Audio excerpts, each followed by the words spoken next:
Honey, can you get one of the kids to show me how this Twitter thing works? Honey, I need to get on Instagram. Time for more of the Rod Pedersen Show. Yeah, I got a bunch of Welcome back, everybody, to the Rod Pedersen Show. Thanks for joining us for episode 103. Recognizing number 3's Donnie Ruiz. Donnie Ruiz of Bomber fame.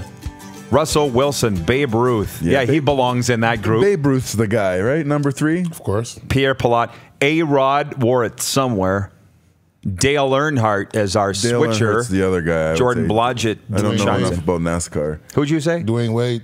D-Wade. We got Dwayne Wade. You think Dwayne Wade's bigger than Babe Ruth or Dale Earnhardt?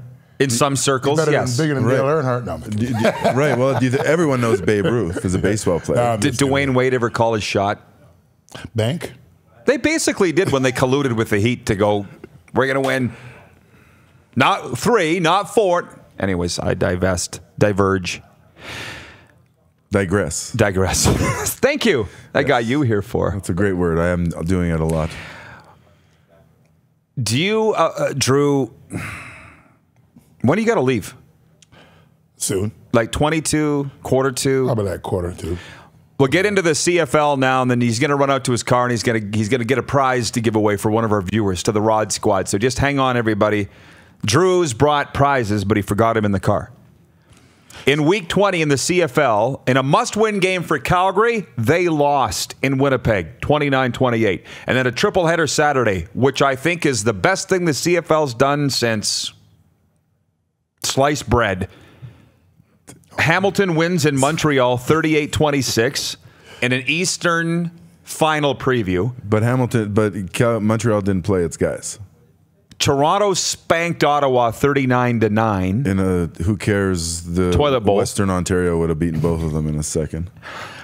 St. Mary's School for the Blind. You heard they're up and coming, huh? Yeah.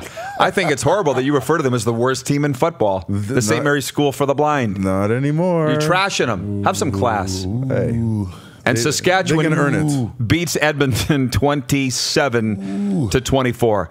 I watched a few snaps of the Hamilton-Montreal game, and I did not realize that the Owls rested their biggies. VA played most of the game. Did he not? Maybe I saw the part that you didn't see. No, okay. So you're saying that was not an accurate representation of what the Alouettes are capable of? I didn't think so, no. They had their backup quarterback in for at least the second half that I saw. Okay. And if you go in a week preparation knowing that your backup's going to be in there, you want to say, yeah, we're going to try hard and we're going to go for it. But, I mean, if you're in there and you know the coach isn't even trying to win the game. Yeah. I didn't see the game, but yeah, they're not. If they're resting their backup already and stuff like that, they're getting ready for the playoffs. They're getting ready for the playoffs. They've already, these almost last 2 games didn't really mean too much, especially at their knees when number 1 and 2 already know who they are and where they're going to be. Now, what do you think about Edmonton? Edmonton's going to be the crossover, but Harris just came back, and I think Edmonton's playing about as good as I thought they were going to play at this time of year. But what do? Do they rest guys this week, or do they play him? Or do they play him and say, okay, well, you're going to come out at halftime? Well, that's the thing, right? You don't want to take some of that chances coming into the playoff, and you're hurt when you're good guys. So it's kind of rolling the dice, and they don't really need to win anything. They should rest up some of their guys. But then again, when you're traveling out east and the odds are already against you anyway, and you do need to have some of the momentum. I know as a player, I wouldn't mind that. I wouldn't mind resting up this week. To tell you the truth, especially if you're a vet and you kind of know what's going on out there. But at the same time, Edmonton, they need to have some momentum going into the playoffs. That's what I think. Is it too late to build that momentum? 1 game left. We got lucky 1 game. That's not momentum, is it? Well, they need to prove to themselves that they could win a game. Does 1 game do that? Drew has brought up some good thing. I'm writing down the Week 21 games here, and just to interject for 1 second. I'm going to read this, Clark, and then I'm going to ask you to put on Austin's last comment, by the way, because I barked at him, bit his ass, if you will, and he's responded. Here's Austin. I love the show. Watch it live on my days off, and I always rewatch it when I'm off when I do work. You guys are doing a great job. For a guy who doesn't follow hockey, you guys make it interesting and kind of makes me want to start. Keep it up, guys. Thank you, Austin. That's what we're trying to do here. Make fans of everybody. I also want you to feel something. You can hate me, you can love me, you can cry, you can feel something. I want you to feel something by the time you're done. Hard on the guy, man. You promised. I was hard on him, didn't deliver. But he understands. But Wayne's saying that he doesn't know why Dane played the whole game. Hang on, stop. I'm the quarterback. Give me the ball. I'll tell you where the ball goes. Hey, and the Stoley comment on Aaron's clothing line. Can you throw that up for a second? Sandrew wrote in and says that VA scored 2 touchdowns and then left the game. So what that's basically saying is that Montreal, they made it competitive with their backups against Hamilton. Yeah. Like that, Hamilton's not waltzing to the Grey Cup, by the way, even though they seem to think that they are. I was more commenting on the mindset of the game, is that when you know your backup's coming in, your mindset isn't, we have to win this game. Yeah. Like Calgary, you said it's a must-win game. I disagree. They want Calgary really wants first, buddy. Right, but if they didn't, they're still alive. But they really wanted to win that game. So must win for that, for first. Right, right. Whereas most football, it's a fine line between. I don't want to say players don't go in and give it their full effort every time, no matter who's playing behind you. But just that mindset. If you're going into a game knowing that your backup's in when your starter's healthy, you're setting the table. You're blowing up the whole. No, I agree reality with him, of life. I do. I agree with him. I mean, maybe because we're old linemen, we play the same damn thing. Not true. I know. But when I got coaches sitting in that chair and go, "There's no meaningless games," I don't know why you would say meaningless games. Yeah, because if you're running a race and you only have dress shoes on, are you going to be like, "Yeah, that's fine, no problem"? You want running shoes on to run a race, right? Like there are. It's the you're right not going to say, man. It's the right thing to say. You know, I mean, just be real. You know, it's the right thing to say. But you know, yeah, if you know this isn't your thing, you know, you're not going to go out there and give a full 110 to try and win the game. You know, maybe just to go out there and to keep your pride together. I couldn't agree more. You know, I get it. I get it. Yeah, not that a lot of people are going to say that they're not trying. They are trying, but the mindset, the mojo, whatever oomph and boomf is around football that's not just the X's and O's is not going to be in your favor. I mean, I've been in those situations with the rest of us. And you can win those games too. I'm like, I'm going there, I'm going to hold my own, but get me up out of here as quick as you can. It's a preseason game. You don't have to win. Yeah, You're going to get me up out of here. You know what I mean? I don't want to. You know, this idiot's going to try and do this and do that, blah, blah, blah, blah, blah. Get me up out of there, right? You know, save me for the playoffs. Yeah, you know, especially when you've been there for a little bit, right? You know, and of course the roster is so small they can't, not dress everyone. You know, I mean, but. Yeah, I mean, I've been in that situation. No one's going to tell you that they weren't trying. You are trying. You're giving in football, in professional sports. If you're not giving 100%, if you're not giving 100%, you're not going to get killed. If you're not giving 100%, it's that oomph, that extra little mind, that it factor that won't be on your side. You can still win without it, but it's a lot harder. Look, we don't have a commercial to go to here, but Drew needs to leave. So can you first tell people what it is? We do have a commercial, but we have 1 break left or 2 breaks left. Right. So we don't have a commercial. So it's the Tackle Radar initiative here, which I've been promoting here in the province. Doing a great job of it, by the way. Well, thank you very much. You didn't know? Tell me about it. You need a kit? Let me tell you. It's to encourage everyone in Saskatchewan and Manitoba to get your home tested for radon. It is definitely a serious thing. It's the second leading cause of lung cancer. It comes into your homes. And it's a pretty deadly. So Regina is definitely a high spot for, it's a 1 in every 2 homes I think has a high count, right? So get your home tested for radon. I'm going to be giving away a radon kit, right, to anyone. It's valued about $65. You put it in your basement. It's a 3-month test kit. You register online to get your home tested. You go online and select yours truly. I say Adam is also on there as well. You know, it is. We want to raise the awareness for everyone, and it is still a friendly little competition. But I'm still competing. Well, you're doing a great job because people are asking me on the street about you and Radon. They're like, is he working for Radon? Oh, no.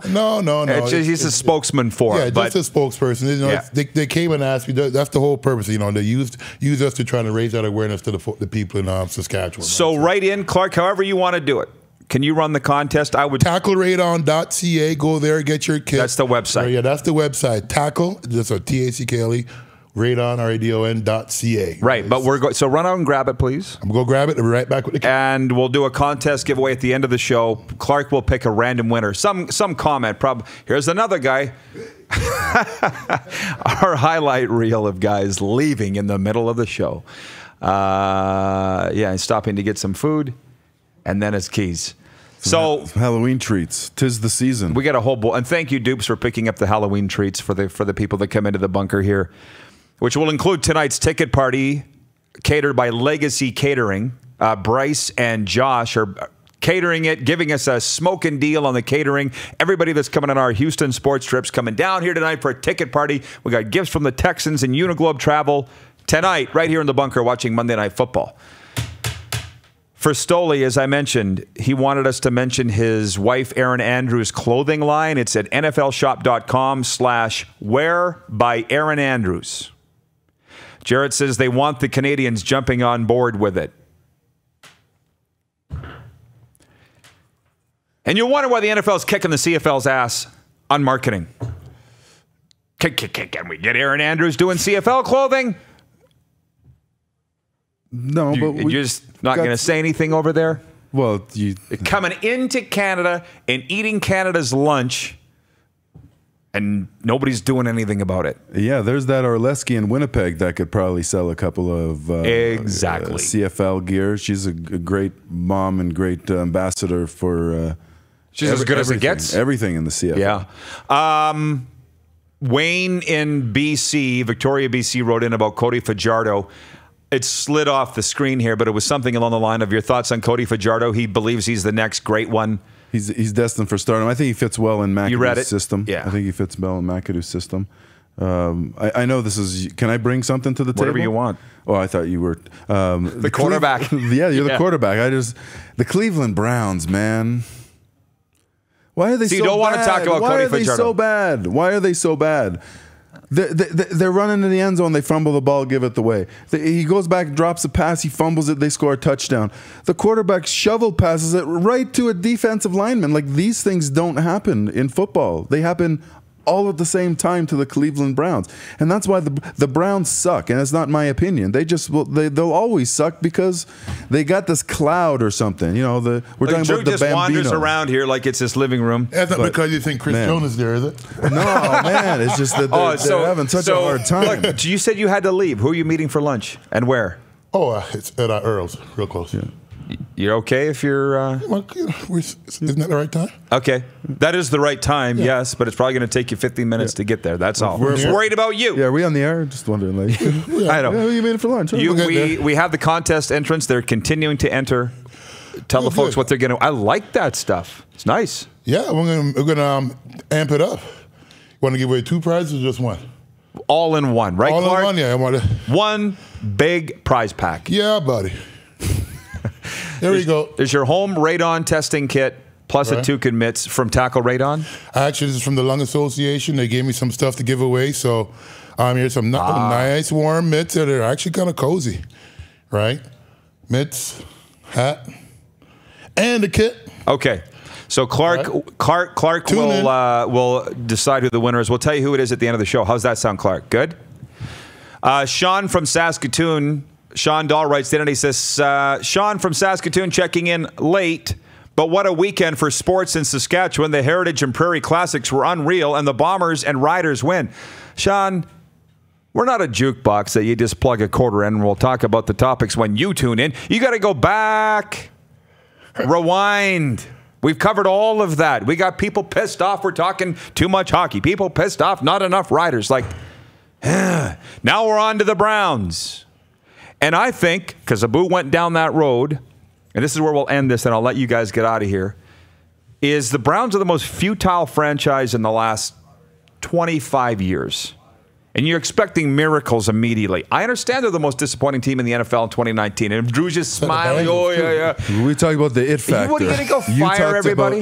No. We're talking about, I was going from we were all over the place. We're talking about the it factor, and it made me think the Patriots, who got all of it, like they flip a coin. They had to start somewhere. It landed right. I know, but they don't.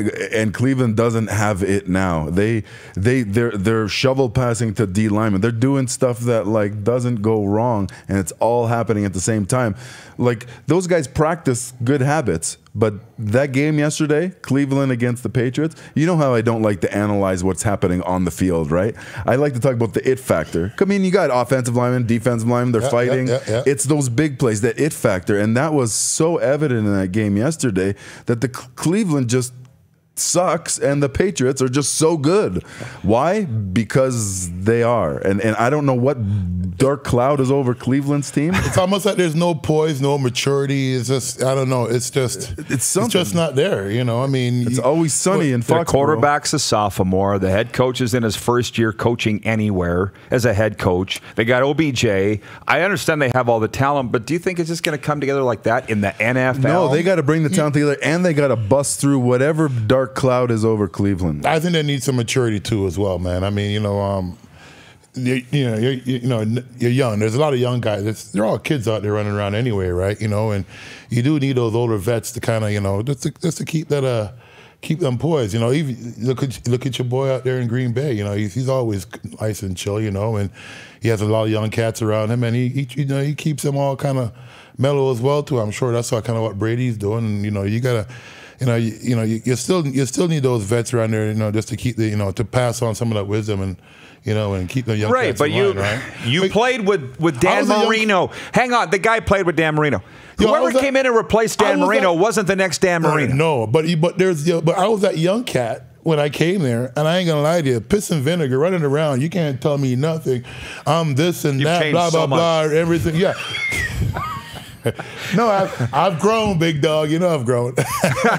Sorry to interrupt. No, that's all good. No. But that's kind of like, it's the same type of thing, right? I said I wouldn't approach as I got later on in my career. I did not approach the game the same way as I was as a rookie coming in, right? I still play with a spade on the edge, right? You still got to keep some of that on the edge, and I still have some of that, and it is who you are, right? But at the same time, you do need to have that level maturity, that mindset on the field there, where you're not panicking in situations, you're not this and that, and you're not taking stupid penalties, you're not, you have a little more control of self, right? And and also, not only that too, you got a more value and sense of team, right? And the people that that are you're playing for, and the people that are playing for you.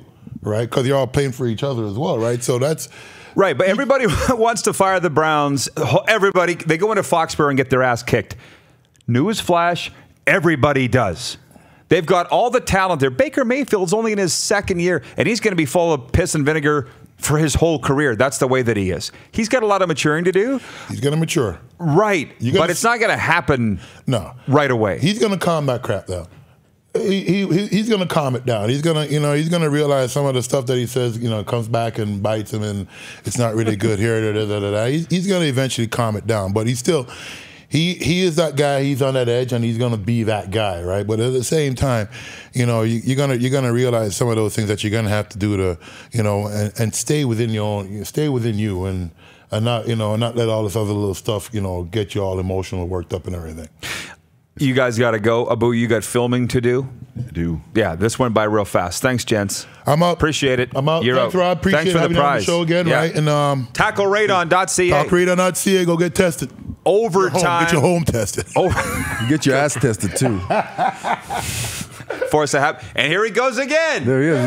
Look at that physique. There he is. Boom. This is like our living room. Nana would be mad. We'll be back with Overtime after this. It's the Rod Pedersen Show on Facebook Live. Listen live at rodpedersen.com and catch our podcast at Apple Podcasts, Google Play Music, and iHeartRadio. You're watching Rod Pedersen On Demand. For more of the Rod Pedersen Show, visit rodpedersen.com or follow Rod Pedersen on social media.